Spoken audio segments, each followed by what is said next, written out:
Hey guys, let's talk about this dual charging dock for PS4. I got this on Amazon, so I can't just charge my controllers because they are not working with my PS4. So I have the cable, already replaced the cable, but the problem here is with the connector. See here that I have a micro USB connector. It doesn't work anymore. Then with this other port here, I can charge the controller, okay?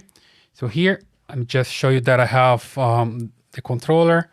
And you see the icons, two blue icons here. So when I put the controller, they change colors.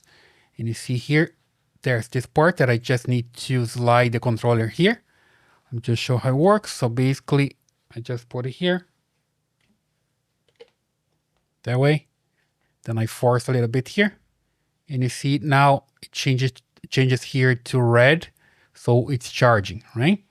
So super simple. That way I can charge my remote controllers 2 at a time and I'm good to go. I've been testing this for the last week and it works pretty fine, all right?